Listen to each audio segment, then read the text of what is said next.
오늘은 저희 팟캐스트 12화를 한번 진행해 보도록 하겠습니다. 오늘은 제프가 그 책에 대해서 하나 준비해 봤다고 하는데 한번 설명해 주실 수 있을까요? 네, 올해 경제 스터디에서는 경제에 관련되어 있는 책을 함께 읽으면서 이야기를 나누는 모임으로 진행을 해보려고 하고 있어서 올해 첫 책으로 머니트렌드 2024라는 책을 선정해서 읽게 되었습니다. 머니트렌드 2024는 저는 뭐 유튜브를 많이 잘 모르지만 여기 참여하신 분들이 다 유튜브에서 유명하시고 경제나 금융에 관심 있는 분들은 이름을 많이 들어보셨을 만한 분들이더라고요. 그래서 그분들이 7개의 챕터로 나눠가지고 각각의 주제를 다뤄주셨고 저는 오늘 책 내용을 간단하게 훑어보면서 제가 이거 읽으면서 생각했었던 내용, 이거 이야기하고 싶은 내용을 좀 같이 해보려고 합니다. 네, 사실 저도 읽었는데 여기에서 그 김현준 씨랑 그리고 최상욱 이분은 저는 되게 많이 들어봤어요. 특히 최상욱 씨의 부동산과 관련된 얘기는 많이 들었었는데 그러면서 읽다 보니까 되게 공감도 되고 올해 시장을 예측해 보는데 도움이 많이 됐던 책인 것 같아요. 그러면은 저희 1장부터 한번 시작을 해보실까요? 네, 좋습니다. 전체 책 내용을 그냥 한 줄로 간단하게 요약을 해보면 좋을 것 같은데 저희 둘 다 일단 두 가지 얘기로 요약될 것 같아요. 일단 고금리 시대가 끝났고 중금리 시대가 올 거다. 그리고 이게 바로 뉴 노멀이다. 그리고 우리가 코로나 기간 그 지난번 동안 계속 겪었던 뭐 챗GPT니 뭐 인구 구조의 변화 이런 것들은 이제 새로운 게 아니고 이제 일상이고 이제 그런 것들로 인해서 사업이 계속해서 만들어지는 한 해가 될 거다라는 게 제 요약입니다. 어떻게 요약을 해보실 수 있을까요? 저는 쫙 읽으면서 그냥 이런 느낌을 받았던 것 같아요. 크게 이슈는 없고 안전하게 갈 것이다. 다만 불확실성은 많이 더해지고 있다. 그러니까 예측하지 못한 불안성이 많이 더해지고 있지만 어쨌든 안정적인 경제 시장으로 흘러갈 것이다. 이런 식으로 느낌을 많이 받았습니다. 네, 어차피 뭐 이거 예측이기 때문에 맞을 수도 있고 틀릴 수도 있고 내년 가봐야 아는 내용이 많을 것 같긴 하지만 그렇죠. 경제를 보는 올 한 해 동안 어떤 키워드에 주목하면 되는지 인사이트 줄 수 있을 것 같아요. 일단 1장이 이제 경제의 그린라이트가 켜지다라는 글이고 제가 아까 얘기했던 대로 중금리 시대가 오고 잔잔하고 적당히 괜찮은 시기가 온다 라고 얘기를 하고 계셨어요. 그리고 다른 분들도 그런 기조에는 전반적으로 동의를 하시는 것 같아서 큰 위기감에 대해서 말씀을 하시거나 하지는 않았던 것 같습니다. 1장 요약은 이 정도면 될 것 같고 그러면 저희가 얘기해보고 싶었던 내용은 전 되게 의외였어요. 한국은 세계에서 압도적으로 뛰어난 혁신 성장 능력을 갖추었다. 한국의 불평등은 완화되고 있다. 굉장히 긍정적이고 밝은 전망을 말씀해 주셔서 최근에 한국 상황에 관련돼서 좋은 소식을 못 들어봤는데 너무나 좋은 내용이었거든요. 물론 여기서 말씀하신 지표를 제가 그대로 그 근거를 찾지 못했고 좀 비슷한 다른 수치에서는 사실 반대되는 내용도 많이 얘기를 하고 있어서 이 부분은 좀 면밀히 살펴볼 필요는 있겠다. 정말 이게 좋은 거냐? 왜냐면 아주 그냥 좋다고 보면은 할 게 없잖아요. 정책적인 입장에서. 근데 문제가 있다라고 보면 거기서 해야 될 일들이 있을 거고. 그래서 그 지표에 대해서 어떻게 생각하시는지 좀 궁금합니다. 사실 아까 말씀하신 그 우리나라가 혁신 성장 능력을 갖추었다. 저는 이거는 동의해요. 사실 우리나라가 갖고 있는 제조업 환경이나 그리고 뭔가 되게 빠른 역동성 등등 그래서 뭔가 세상을 혁신할 수 있는 성장 능력을 갖추었으나 능력은 있으나 환경은 만들어지지 않았다. 그렇기 때문에 환경을 만드는 작업을 되게 많이 해야 된다고 생각하고 두 번째 그 한국의 불평등이 많이 완화되었다라는 거는 이 과거 얘기를 비추어서 하셨던 걸로 기억을 하는데 저는 개인적으로 그거는 아닌 것 같아요. 오히려 정보나 등등이 좀 더 부가 있는 사람들에 쏠리고 있었고 그리고 오히려 또 힘든 계층에서는 정보나 부를 이룰 수 있는 기회가 계속 줄어들고 있는 상황이라고 보고 있기 때문에 사실 이거에 대해서는 동의를 하지 않는 것 같아요. 네, 저도 그런 불평등이 완화되고 세계적으로 더 경쟁력 있는 나라가 되길 바라지만 이를 위해서 노력할 거는 많이 있다는 생각이 들었습니다. 자, 2장으로 넘어가면 일단 이제 저희도 예전에 읽어본 적이 있었던 책을 쓰셨었는데 이제 김현준 씨가 쓰신 내용이었어요. 이걸 제가 요약을 해보자면 2024년은 23년에 강세를 못했던 것들도 좀 강세장이 확인될 것이다. 2024년 오를 거다. 그리고 대세 산업군, 반도체, 자동차, 인터넷에 관련된 오르지 않았던 것도 오를 것이다 라고 말씀하셨습니다. 그리고 이 외에 투자 원칙에 대해서도 되게 말씀을 많이 해주셨어요. 되게 좋은 것들이 비싼 국면에 있는 기업들 사는 건 주의해라. 테마형 ETF 주의해라. 이런 얘기를 말씀하셨거든요. 왜냐면은 저희 개인 투자자들 그리고 다 마찬가지일 것 같아요. 남들이 야 이거 왜 아직 너도 아직 안 샀어? 이거 요즘에 이게 핫해. 라고 하는 것들 그런 얘기가 들린다면은 무조건 주의하는 게 중요하다는 생각이 굉장히 많이 들었고 오히려 사람들이 이제 누가 주식시장이 빠졌고 좀 위험하다라고 이제는 이제 주식이 너무 많이 떨어졌다 뭐 이런 얘기를 하고 있을 때가 이제 내가 어떤 기업을 찾아볼 시기이지 않을까라는 건 되게 중요한 얘기인 것 같고 이건 계속해서 올해에도 마찬가지일 것 같아요. 너무 오를 때는 오르는 대로 주의하고 낮을 때는 오히려 기회가 있을 수 있다라는 게 중요한 것 같고 마지막으로는 그럼 어떻게 그걸 내가 비싼지 싼지 알 거냐라고 했을 때는 관련된 글들을 정말 많이 읽고 또 이야기 나누고 또 투자자의 눈으로 모든 정보를 바라봐야 된다. 어떻게 보면 올해 트렌드라기보다는 되게 개인 투자자로서 이제 좀 성장하고 싶으신 분들에게는 약간 진리가 될 만한 말씀을 해주셨습니다. 어떤 게 기억에 남으십니까, 지금?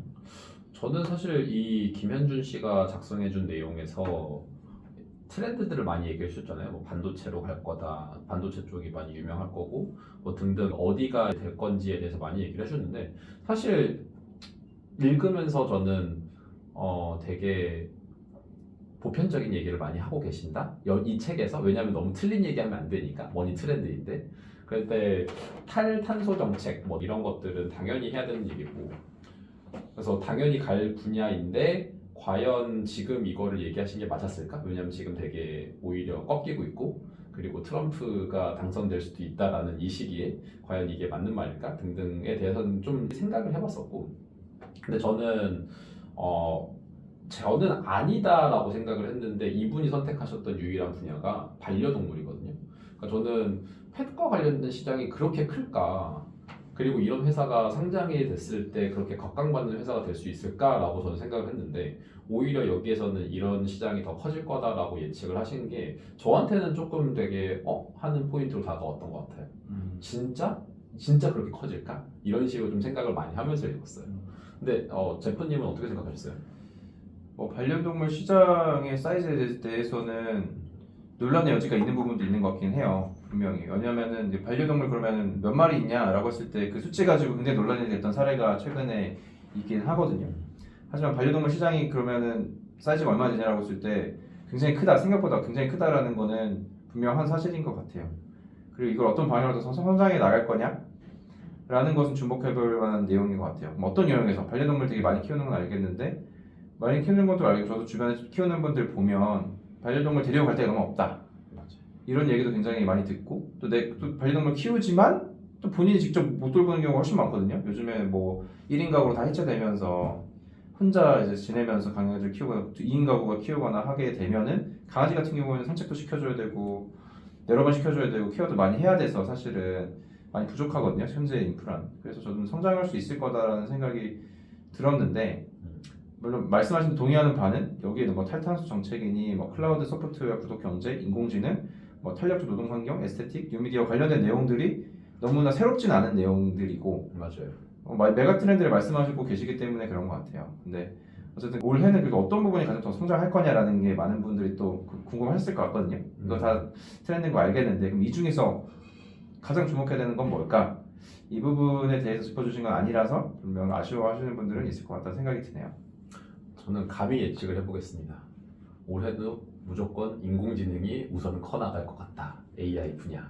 저는 그렇게 생각을 해봤습니다.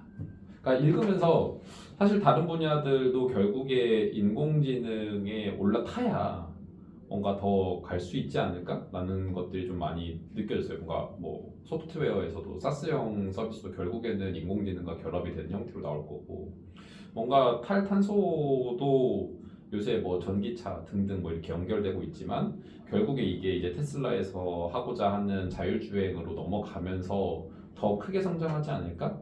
이런 생각도 들었고 그리고 이제 이 지금 말하고 있는 탄력적 노동 환경 결국에 이런 것도 지금 이 AI랑 다 지금 연결이 되고 있는 상황이라고 생각을 하거든요. 그래서 결국에는 인공지능이 진짜 메가 트렌드로서 이 트렌드, 이 산업군을 전반적으로 끌고 나가지 않을까? 저는 그렇게 생각을 해보고 있습니다. 말씀하신 대로 우리가 더 이상 인터넷 사업이라고 얘기를 안 하잖아요. 왜냐면 모든 게 인터넷 사업이니까. 근데 인공지능도 마찬가지인 것 같아요. 이제는 인공지능 사업이요, 인공지능 영역이요라고 하면은 너무 이제 모호해졌어요. 모든 이게 안 들어가는 요소가 없기 때문에. 여기 말한 뭐 탈노동 환경, 에스테틱, 뉴미디어, 반려동물 이 중에 인공지능이 안 들어간 게 있냐? 거의 없을 정도로 이제는 다 일부가 될 것 같습니다. 요새 뭐 그 반려동물도 로봇이 이렇게 케어해주는 뭐 이런 서비스 나오기 시작했잖아요. 그 요번에 CES에서 보니까 뭔가 반려동물 로봇 뭐 이런 것도 나오고 있던데 결국에는 다 AI로 연결이 되고 있지 않나라는 생각을 해보게 되었어요. 맞습니다. 그런 것들이 눈으로 다들 많이 확인하실 것 같아요. 서비스로서 와닿는 서비스도 굉장히 많이 나올 거고. 3장으로 넘어가 보겠습니다. 이번에는 부동산의 위기를 새로운 적기로 만들다라는 제목이었고요. 일단은 이 3장이 좀 가장 어떻게 보면 우려가 섞인 메시지가 가장 많았던 챕터였어요. 어떻게 보면 지금은 2024년 한국 경제를 오늘만 사는 경제라고 말씀하셨거든요. 말씀하신 대로 뭔가 터져야 되는데 터지게 하면 안 되기 때문에 이제 연명을 시켰던 부분들이 굉장히 많다. 뭐 특례 대책 같은 특례 보금자리론 이런 것들도 결국에는 지금 임시 방편에 속하는 그런 정책들이 많이 나왔다. 그렇기 때문에 수요가 떨어지는 걸 계속 막을 수 있을 거냐? 라는 우려가 굉장히 많았어요. 그리고 중금리 시대로 전환도 마찬가지로 말씀하셨고, 근데 부동산 관련해서 가장 큰 이슈는 선거였습니다. 선거. 4월의 선거. 그리고 부동산 포퓰리즘. 그래서 지금 아마 많은 분들도 느끼실 것 같은 게 뭐 세금 관련되어 있는 정부의 입장, 부동산 정책 이런 것들이 굉장히 많이 쏟아지고 있거든요. 그래서 이런 것들로 인해서 어떻게 바뀔지 선거 전에서 나올 것들, 그다음 선거 이후에 바뀔 것들을 생각하면은 아까 얘기한 불확실성이 가장 많은 곳이 사실 이 부분이 아닐까 싶어요. 부동산 시장이 그동안 쌓아왔던 문제들도 그렇고 또 빠지면 안 되는 PF 문제도 있고 뭐 여러 가지 문제가 섞여 있어서 이 부분들은 우리가 정말 예사롭게 보지 않아야 하는 부분이 아닌가라는 생각이 드네요. 근데 사실 모든 기초 자산들, 그러니까 기초 자산이라고 하면 주식이나 부동산이나 뭐 이런 거를 얘기하잖아요. 근데 기초 자산의 시장을 보면은 오르고 내림이 분명하게 존재하잖아요. 근데 지금 우리나라가 부동산이 지속적으로 오르는 상태로 있었다는 거죠. 그리고 내리려고 할 때 다시 한번 올렸었고. 그래서 그런 것들을 보면은 언젠가는 조정 국면이 찾아와야 되는데 그거를 잘 대비해서 연착륙할 수 있게 준비를 해야 되는데 이게 지금 우리나라에 충분히 준비가 되고 있나? 이런 걱정이 좀 들기도 하고 두 번째로 미국 이게 제가 맞는 얘기인지 모르겠죠. 미국에서는 연준에서 이런 문제가 터졌을 때 그 퀀티티브 이징이라고 해서 QE 프로그램을 돌리면서 적극적으로 그 부실 채권들도 다 자기들이 매입해주고 해서 이런 것들이 무너지지 않게 관리를 해줬었다라고 저는 알고 있었거든요. 근데 우리나라가 과연 그걸 할 수 있을까? 우리나라에서 그거를 했을 때 그 부실 채권을 다 정부가 사들여 준다라고 했을 때 우리나라에 대한 대외 신뢰도가 유지가 될 수 있을까? 아니면 나라가 부도가 날 수 있다라는 걱정 때문에 오히려 좀 주식 시장에까지 영향을 미칠 수 있는 요인이 되지 않을까? 저는 사실 그런 좀 걱정이 돼서 다른 것보다도 우리나라는 사실 뭐 다른 전반적인 산업군에서 섹터에서의 큰 리스크는 없다라고 보는데 올해를 뒤흔들 수 있는 리스크는 이 부동산이지 않을까? 저는 읽으면서 좀 많이 생각을 했어요.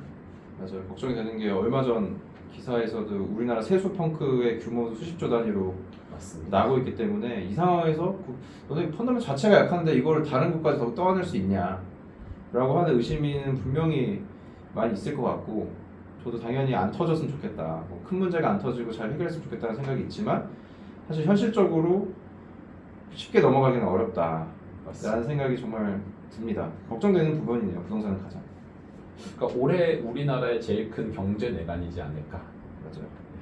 그러면서도 사실 부동산 청약은 할 수 있으면 좋은 기가 있으면 해라라고도 말씀하시더라고요.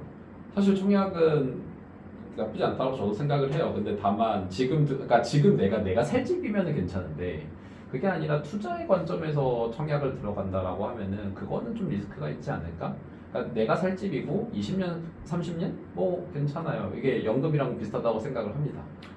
맞아요. 부동산 시장의 문제와 그리고 이제 몇 년 전에 이제 한 2년 전에 청약하셨던 분들은 올해 잔금 계약금 치고 이제 들어가실 분들도 있을 거고 한데 많은 분들이 그 생각을 했을 거예요. 부동산 가격이 어차피 오를 거니까 피 받고 팔아야 되겠다도 있을 거고 일단 전세 내주고서 좀 기다렸다 가자라도 있을 거고 할 텐데 이 부동산이 터지게 되면 사실 많은 분들 머릿속이 굉장히 복잡해질 것 같거든요. 맞죠. 어쨌든 잘 지켜보면서 좋은 방향으로 해결해 나갔으면 좋겠습니다. 그리고 4장 같은 경우에는 이제 일상의 디테일에서 돈이 보인다라는 챕터고 전 되게 좋았던 말이 그거였던 것 같아요. 일단 트렌드에 민감하다는 말은 뜨는 유행을 잘 받아들인다. 너가 세련되고 멋지다. 이것뿐만이 아니라 트렌드가 만들어내는 기회포착이 민감하다는 의미다. 달의 뒷면이 있듯 트렌드에도 뒷면이 있다. 복합적이고 다각도로 봐야 된다. 이게 굉장히 핵심인 것 같아요. 그래서 이걸 속에서 뭐 투자든 아니면 개인의 사업이든 어쨌든 좋은 기회를 봐야 된다라는 게 4장의 핵심 내용이었습니다. 어떤 게 기억에 남으시나요? 저는 우리가 멘탈 케어도 한번 고민을 해봤었잖아요.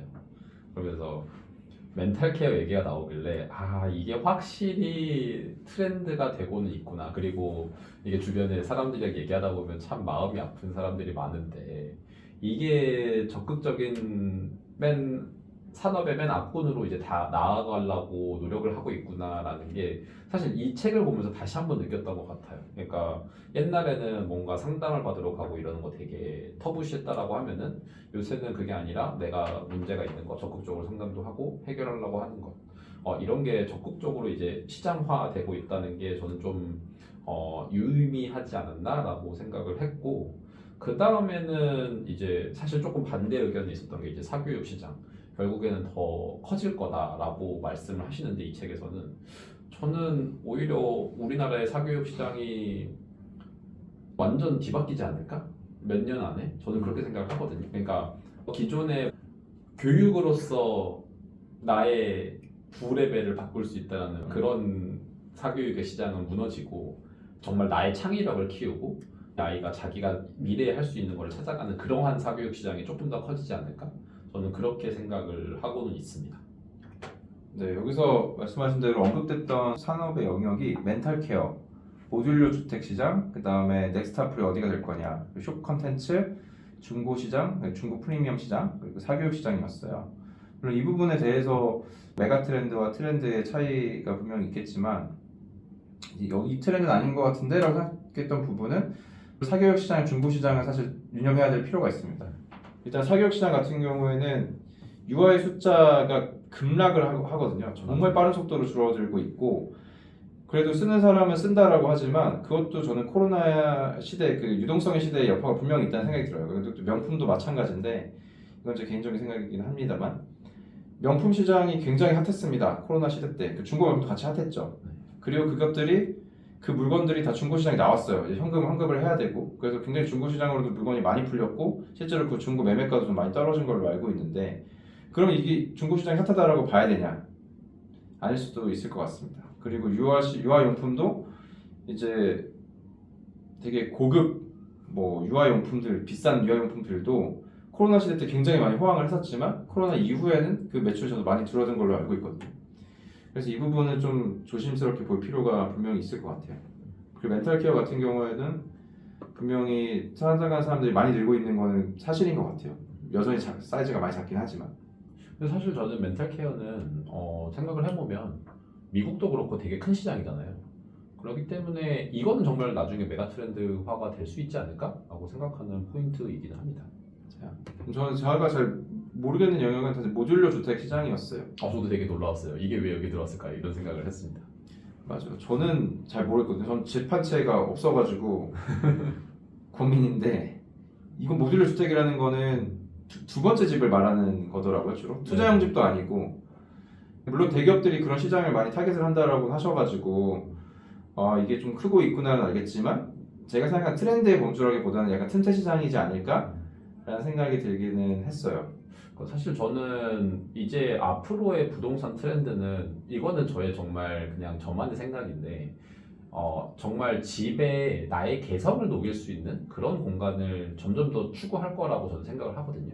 그러니까 사람 수가 더 줄어들고 내가 한 가구가 필요한 평수가 줄어들수록 결국에는 똑같은 집이 아니라 좀 나만의 개성이 묻어있는 집을 찾을 것 같은데 그래서 장기적으로는 모듈류 주택보다는 작은 집이라도 나만의 집을 짓는 그런 트렌드가 더 많이 늘어나지 않을까? 저는 그래서 오히려 뭔가 구옥을 사서 나만의 집으로 리모델링하는 그런 사업들이 더 각광받지 않을까? 저는 그렇게 생각을 하고 있습니다. 요새 그 시장이 생각보다 크게 성장을 하고 있다고 하길래 아무래도 그쪽으로 좀 더 많이 가지 않을까라는 생각을 조심스럽게 해봅니다. 그리고 5장 이야기를 해보겠습니다. 5장은 테크의 파도에서 기회를 잡아라. 이 테크는 디지털 시대의 테크 3대장은 인공지능, 전기차, 그다음에 반도체 네. 이렇게 있는데 가장 주목해야 될 부분이 사실 이것들이 고성능 반도체로 인해서 다 육성되는 부분이라서 여전히 뭐 주목해야 된다라고 말씀을 하고 계셨고 그 다음에는 이제 뉴 노멀에 대한 이야기였어요. 이미 새로운 세상을 만들고 있다. 뭐 챗GPT, 메타버스, 광고, 콘텐츠 이런 것들이 완전히 바뀌었다. 그 바뀐 부분에서 우리는 이제 적응을 하고 더 새로운 기회를 찾아야 된다라는 이야기였습니다. 이건 모두가 대부분 익숙하실 것 같아요. 네, 사실 이건 너무나 당연하고 우리가 앞으로 살아가는 시대에서의 그러니까 우리 부모님 세대에서 되게 중요했던 거는 식료품이나 이런 것들을 빠르고 저렴하게 공급해 줄 수 있는 유통사들이 각광을 받았다라고 하면은 미래의 이런 반도체 기술 시장에서의 유통업체와 같은 일을 할 회사들은 결국에는 반도체를 찍어내는 회사들이지 않을까. 근데 그런 회사가 혁신을 하진 않잖아요. 그러니까 결국에 삼성이나 이런 회사들이 이 반도체 시장을 유지해주는 회사로 나아갈 거다라고 하면은 오히려 좀 혁신을 이끌어 나갈 회사는 엔비디아나 팹리스라고 해가지고 이 반도체를 설계하는 회사들 그런 회사들에서 아마 더 큰 혁신과 기회가 많이 만들어지지 않을까? 그래서 앞으로 우리가 조금 더 주목해야 될 회사는 그러니까 만약에 주식 투자의 관점에서 보면 이런 우량 주식들 뭔가 절대 없어질 수 없는 파운드리 회사들에 투자를 하되 향후에 뭔가 기술 혁신을 할 수 있는 그런 팹리스 회사들을 적극적으로 찾고 공부하는 게 필요하지 않을까? 그게 이런 이제 테크를 쫓아가는 일이지 않을까? 저는 그렇게 생각을 하고 있습니다. 그렇겠네요. 그리고 뉴노멀에 여러 가지 종류가 있었는데 일단 뭐 생성형 AI, 뭐 챗GPT는 정말 많은 분들이 이미 많이 쓰시고 있을 것 같아요. 그리고 이걸 더 잘 활용을 얼마나 하느냐가 생산성에만 영향을 미칠 것 같고 그 다음에 제가 좀 재밌었던 영역은 사실 메타버스예요. 메타버스고 이제 한물 간 거 아니야? 라는 생각이 들었는데 그 로블록스가 사실 생각보다 최근 사례더라고요. 그래서 메타버스는 물론 없어진 것도 많겠지만 성장을 하기도 했다 라는 부분은 굉장히 재밌었어요. 그래서 메타버스가 어떻게 더 나아갈 수 있을까? 이제 뭐 비대면이나 이런 가치가 계속 커지지는 않는데 또 뭔가 앞으로 더 메타버스가 더 성장할 수 있을까? 어떻게 성장할 수 있을까? 하는 생각이 많이 들었어요. 저는 사실은 요번에 이제 애플에서 내려고 하는 비전 프로 그리고 아까 여기 위에서 얘기한 것 중에 하나가 그런 거 있잖아요. 그 프리랜서직으로 바뀌면서 노동 환경이 변해 나가고 있다. 뭐 등등을 봤을 때 결국에는 정말 사람들의 공간의 제약은 없어지고 대신에 이 제약이 없어진 이유는 결국에 이 가상현실에서 만나면서 일하게 되는 그 시장이 훨씬 커지지 않을까? 이게 정말 뉴노멀일 것 같은데 왜냐면 코로나 시기를 겪으면서 한 번 사람들이 뭔가 가상현실에서 만나는 거에 대한 저항감이 좀 많이 사라졌거든요. 그래서 그런 근무 형태나 뭐 이런 식으로 많이 바뀌어 나가지 않을까? 그래서 저는 그냥 생각을 해보면은 일할 때는 국경의 장벽이 없어질 것 같다.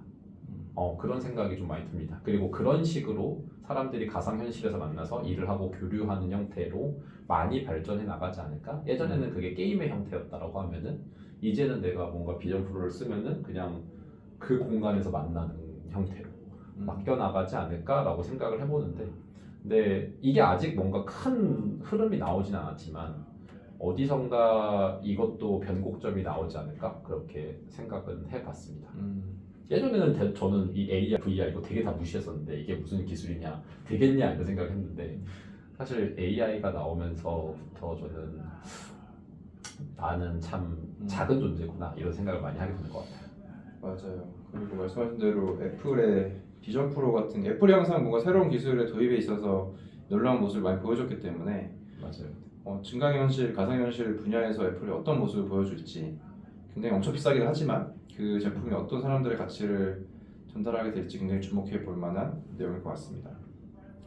어쨌든 이렇게 그런 변화들이 지금 뭐 긴가민가 하거나 아니면 코로나 유동성의 시대에서 그냥 키워드로만 존재하거나 하는 것들이 아니라 실제 우리 주변을 구성하는 서비스와 가치로서 다가올 거란 생각이 많이 들어요. 맞습니다. 6장 같은 경우에는 이제 신노년 세대에 대한 내용이 있었어요. 여기서는 이제 저출산과 고령화, 우리가 보통 저출산만 얘기하거나 고령화만 얘기하거나 둘 중에 하나고 보통 저출산 얘기를 최근에 많이 했었던 것 같은데 어쨌든 고령화, 인구 구조에 대한 문제 굉장히 사실 엄청나게 클 거고 이로 인한 사업들이 굉장히 커질 거다라는 내용을 하고 있습니다. 그리고 대규모로 이제 그 베이비 부머들 이제 60년대생들이 새로운 능력도 있고 디지털도 가깝고 또 돈도 좀 쓸 수 있는 세대들이 굉장히 많이 나오기 때문에 이로 인한 산업이 커질 거라는 게 이 장에서 가장 큰 특징이었던 것 같아요. 사실 저는 이러한 예측은 맞다라고 봐요.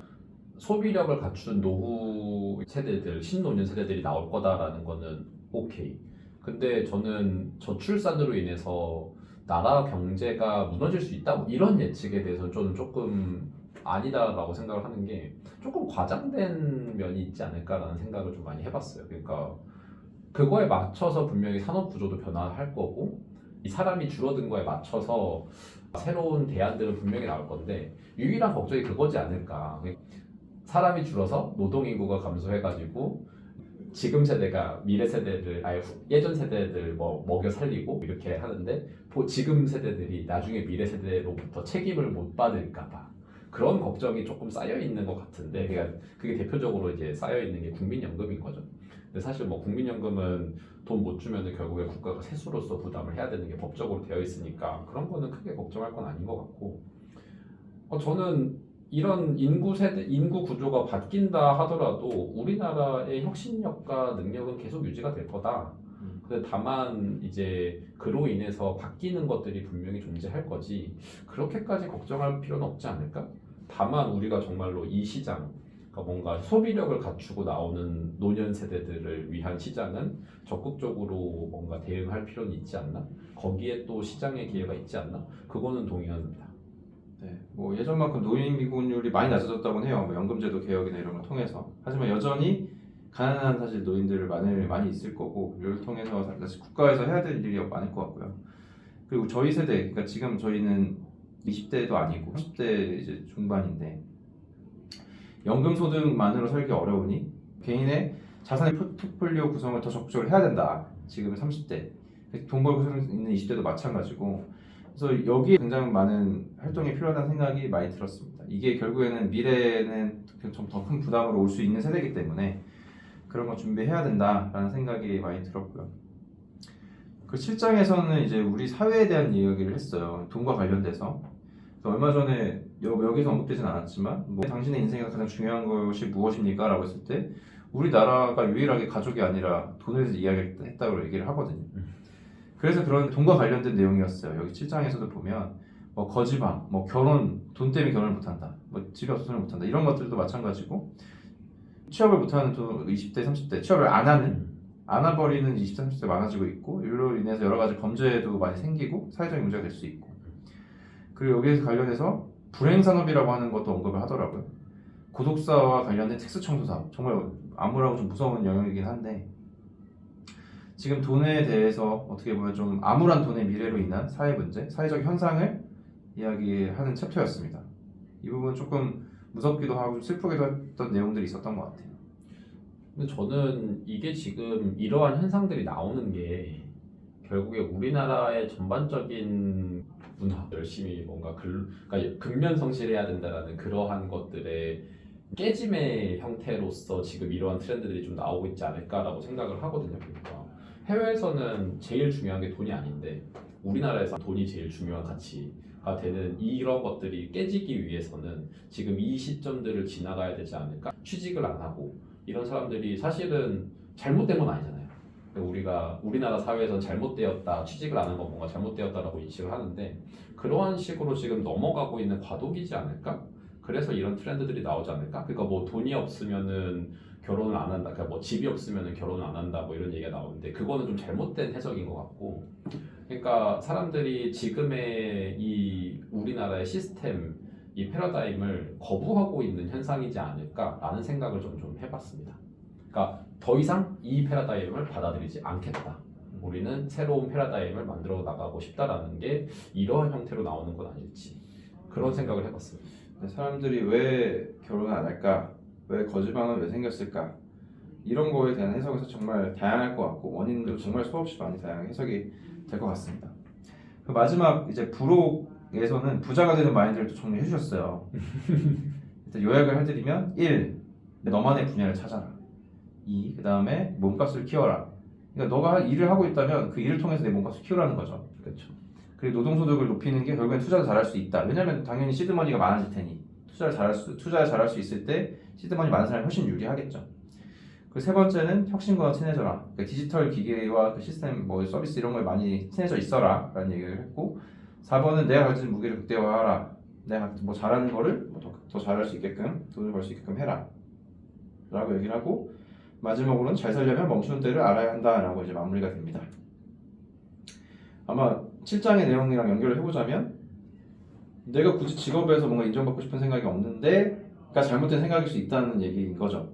내가 회사를 다니면 회사는 그냥 돈을 버는 곳일 뿐이고 나는 남은 시간 내 걸 하겠어 라는 게 아니고, 어쨌든 너가 속해져 있는 곳이 있고 일을 한다면은 그 자체에서 인정을 받고 돈을 많이 받을 수 있는 방법을 찾아라 라고 얘기를 하는 것 같아요.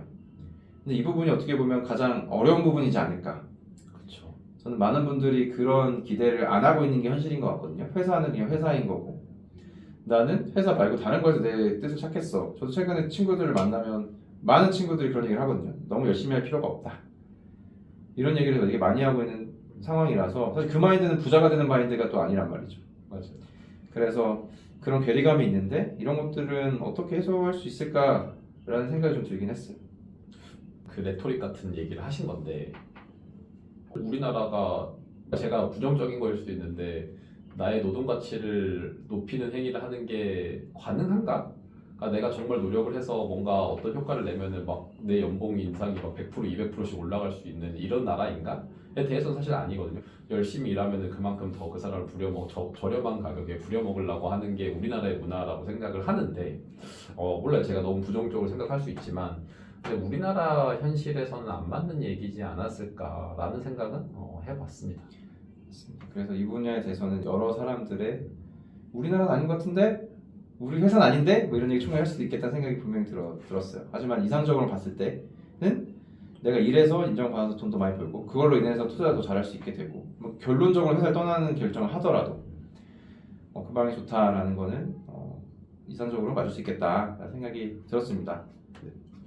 근데 저도 전반적으로 이 책을 읽으면서 좀 그래도 올해의 전반의 머니 트렌드에 대해서 되게 예측을 꼼꼼하고 그리고 되게 분석적으로 잘 해주신 것 같아서 책을 읽으면서 뭐 반론도 제기하고 뭐 스스로 이렇게 해봤지만, 그럼에도 불구하고 되게 올 한 해를 한번 어떻게 투자도 하고 이끌어 나가야 될지 내 스스로를 예측하는 데 되게 큰 도움이 됐던 책이었던 것 같습니다.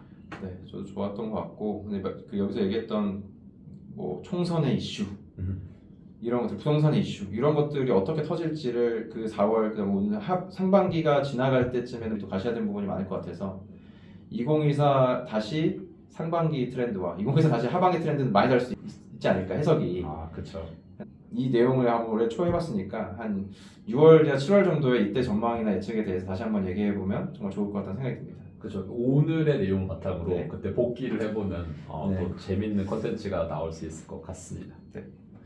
네, 그러면은 오늘 저희 12화는 여기까지 해보고 나중에 본 컨텐츠로 한 6, 7월 달에 다시 돌아보도록 하겠습니다. 네, 지호였습니다. 제프였습니다.